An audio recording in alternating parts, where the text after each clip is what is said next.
नमस्कार। आप सुन रहे हैं द बॉलीवुड रेडियो और मैं हूं आपके साथ आकाश। दोस्तों, आज के इस पॉडकास्ट में किस्सा राजेश खन्ना या यूं कहिए कि मल्टी स्टारर फिल्म धर्मकांटा के बनने की कहानी, उसके मुहूर्त की शुरुआत के झगड़े और अमिताभ बच्चन की बात होगी। साल 1982 का ये जो दौर था, हिंदी सिनेमा में अमिताभ बच्चन का साल माना जाता है। उनकी 5 फिल्में नमक हलाल, खुद्दार, सत्ते पे सत्ता, शक्ति और देश प्रेमी ने सबसे ज्यादा कमाई करने वाली फिल्मों में अपनी जगह बनाई। उस साल नंबर 1 फिल्म रही थी दिलीप कुमार, शम्मी कपूर, संजीव कुमार, सारिका, पद्मिनी कोल्हापुरे और संजय दत्त की फिल्म विधाता। संजीव कुमार की एक प्रेम कहानी तो दुनिया को पता है कि मशहूर एक्ट्रेस हेमा मालिनी ने उनको ठुकरा कर धर्मेंद्र से शादी कर ली थी। लेकिन जितना प्यार संजीव कुमार ने एक तरफा हेमा मालिनी को किया, उससे कहीं ज्यादा प्यार संजीव कुमार से उस दौर की मशहूर अदाकारा और गायिका सुलक्षणा पंडित ने किया। ये वो दौर था जब रेडियो पर किसी न किसी कार्यक्रम में दिन में एक बार फिल्म आहिस्ता आहिस्ता का वो गाना बज ही जाता था कि माना तेरी नजर में तेरा प्यार हम नहीं, कैसे कहें कि तेरे तलबगार हम नहीं।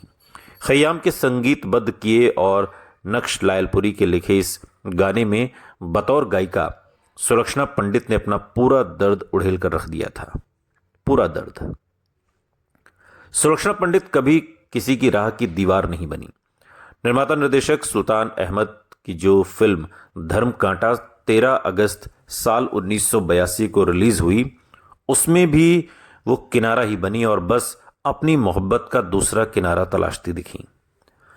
धर्मकांटा के मायने उन सबको तो मालूम होंगे जिन्होंने कभी ना कभी कोई ना कोई सामान जाकर सार्वजनिक तराजू पर तौलाया होगा। बाद में शहरों में ट्रकों और दूसरे सामान ढोने वाले वाहनों का वजन तौलने की जगह का नाम भी धर्मकांटा उसी तराजू के नाम पर ही पड़ा। यहां फिल्म धर्मकांटा में जो तुलने वाला था, उसकी झलक दी थी मोहम्मद रफ़ी और भूपेंद्र सिंह ने अपने एक गाने जिसके बोल थे, दुनिया छूटे यार न छूटे, जान से बढ़कर यारी है, दिल के धर्म कांटे पर देखा, प्यार का पल्ला भारी है। और फिल्म की कहानी डाकुओं की कहानी है, जिसमें एक बाल बच्चेदार डाकू अमीरों के बच्चों का अपहरण कर उनसे फिरौती वसूलता है। लेकिन एक दिन फिरौती के लिए किडनैप किए गए एक बच्चे को गलती से वो बच्चा मर जाता है, जिसके बाद आए आंधी तूफान में डाकुओं के इस सरगना का पूरा परिवार बिछड़ जाता है। दोनों बच्चे बाद में बड़े होकर चोर उचक्के बनते हैं और बेटी पलने लगती है उसी घर में जिस घर का चिराग इस डाकू ने छीन लिया था। वो जेल से छूटता है और कैसे अपने परिवार से मिलता है, यही फिल्म धर्मकांटा की कहानी है। मशहूर निर्देशक के आसिफ और असिस्टेंट रहे सुल्तान अहमद ने साल 1970 में अपने प्रोडक्शन हाउस की नींव रखी और इस साल उनके प्रोडक्शन हाउस का गोल्डन जुबली साल है। सुल्तान अहमद का जन्म भी 15 अगस्त को ही मनाया जाता है। धर्मकांटा बनाने से ठीक पहले सुल्तान अहमद ने अमिताभ बच्चन और रेखा को लेकर फिल्म गंगा की सौगंध बनाई थी। इसमें भी अमिताभ बच्चन डाकू ही बने थे और फिल्म धर्मकांटा में उन्होंने उस वक्त के सितारों की लाइन लगा दी थी। राजेश खन्ना, जितेंद्र, रीना रॉय, सुलक्षणा पंडित, राजकुमार, वहीदा रहमान, अमजद खान, ये तमाम सितारे, दूसरे सितारों का पूरा मेला था इस फिल्म में। फिल्म का मुहूर्त शॉट देने के लिए सुल्तान अहमद ने अमिताभ बच्चन को बुलावा भेजा। यानी कि इस फिल्म का जो मुहूर्त शॉट है वो अमिताभ बच्चन को निमंत्रण भेजा गया और वो आने को तैयार भी हो गए। लेकिन ऐन मुहूर्त के दिन सुल्तान अहमद को भी दोनों को एक साथ फ्रेम में लाने में पसीने छूट गए, यानी कि अमिताभ बच्चन और राजेश खन्ना।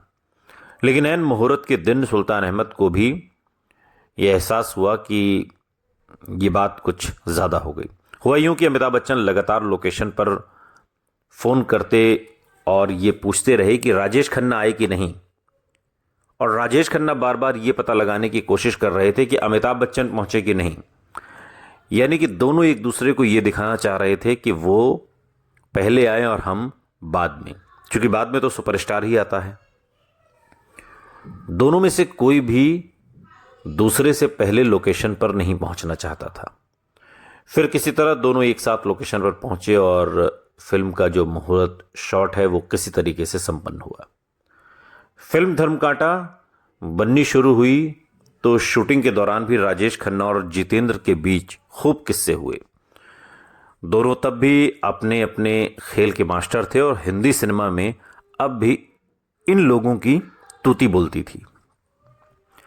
सुल्तान अहमद ने सितारों को हैंडल करने में चूंकि वो मास्टर माने जाते थे और अपने गुरु के आसिफ से उन्होंने सीखा भी यही था कि ये यूं कहें कि के आसिफ को अगर सितारों की मिजाज पुरसी करने के लिए अपने किसी शागिर्द पर भरोसा हुआ करता था तो वो सुल्तान अहमद ही थे। के आसिफ की तीसरी बीवी निगार सुल्ताना फिल्म मुगल आजम की बहार, वो भी सुल्तान अहमद को बहुत मानती थी और सुल्तान अहमद ने उनकी बेटी हिना कौसर का ख्याल भी काफ़ी रखा। हिना कौसर ने फिल्म धर्मकांटा में राजकुमार और वहीदा रहमान की बेटी गंगा का किरदार निभाया था। फिल्म में राजकुमार ने ठाकुर भवानी सिंह का किरदार किया और उनकी पत्नी राधा सिंह बनी थी वहीदा रहमान। दोनों के बेटों के नाम बचपन में तो राम लक्ष्मण होते हैं, लेकिन बड़े होकर ये अलग अलग उस्तादों के साथ जयराम के नए नए दांव पे सीखते हैं। जयराम नहीं, जरायम, अपराध के नए नए दांव पे सीखते हैं और तब तक इनके नाम पड़ जाते हैं शिवा और शंकर। फिल्म में कादर खान ने अभिनय तो नहीं किया, लेकिन उनके जो लिखे संवाद हैं वो बहुत दमदार रहे। ये वही फिल्म है जिसमें उन्होंने अमिताभ बच्चन के लिए इस्तेमाल किया जाने वाला जुमला लंबू दूसरे कलाकार पर फिट करने की विफल कोशिश की। हाँ, फिल्म में उनके लिखे डायलॉग राजकुमार पर खूब जमे। डायलॉग्स के अलावा फिल्म के तकनीकी पक्ष में सुल्तान अहमद को मुगल आजम और पाकीज़ा जैसी फिल्में शूट करने वाले मशहूर सिनेमेटोग्राफर आर.डी. माथुर के साथ साथ स्टंट डायरेक्टर एम अजीम और कोरियोग्राफर मास्टर कमल और गोपी किशन से भी काफ़ी मदद मिली। और इस पूरी टीम का मिला जुला कमाल इस फिल्म के एक सुपरहिट गाने में भी दिखाई देता है। फिल्म धर्मकांटा के गाने बहुत हिट हुए। मजरू सुल्तानपुरी ने इसी फिल्म के लिए लिखा था वो मशहूर गाना, मैंने छोड़ दी जग की लाज, मैं ऐसा जोर से नाची आज कि घुंघरू टूट गए। मजरू की लिखी इस लाइन के हिज्जे घुंघरू टूट गए बाद में गज़लों में भी कभी गीतों में खूब इस्तेमाल हुए। यशराज फिल्म्स की पिछली जो पेशकश थी वॉर, उसमें भी एक गाना आपको इस तरीके का सुनने को मिलेगा। फिल्म धर्मकांटा में नौशाद ने न सिर्फ सुल्तान अहमद की वजह से संगीत देना मंजूर किया, नहीं तो उन दिनों वो फुर्सत में ही ज़्यादा रहा करते थे। सुल्तान अहमद उनकी बिना किसी काम के भी काफ़ी खिदमत किया करते थे और नौशाद साहब को भी जब भी कभी कोई ज़रूरत होती तो वो सीधे सुल्तान अहमद को फ़ोन करते। फिल्म में नौशाद ने अपने कारिंदों के साथ मिलकर उस दौर में भी अच्छा संगीत रचा, बहुत अच्छा। फिल्म का संगीत हिट हुआ तो इसके बाद नौशाद ने गोविंदा की फिल्म तेरी पायल, मेरे गीत और शाहरुख खान की फिल्म गुड्डू का भी संगीत दिया और अकबर खान के निर्देशन में बनी Taj Mahal and interval love story के संगीतकार नौशाद रहे और ये उनकी आखिरी फिल्म रही। फिल्म धर्मकांटा में सुल्तान अहमद ने एक बार फिर साबित किया कि डाकुओं के जीवन पर फिल्में बनाने में उनका कोई सानी नहीं। चंबल के डाकुओं, इलाके के पुलिस वालों और उस समय के सेठों की जिंदगी तब तक वैसी तो नहीं रह गई थी, लेकिन सुल्तान अहमद ने काल्पनिक लोक में इनका एक अलग यूनिवर्स बनाकर लोगों को काफ़ी प्रभावित किया। फिल्म धर्मकांटा के बाद सुल्तान अहमद ने मिथुन चक्रवर्ती के साथ फिल्म दाता और संजय दत्त के साथ जय विक्रांता भी बनाई।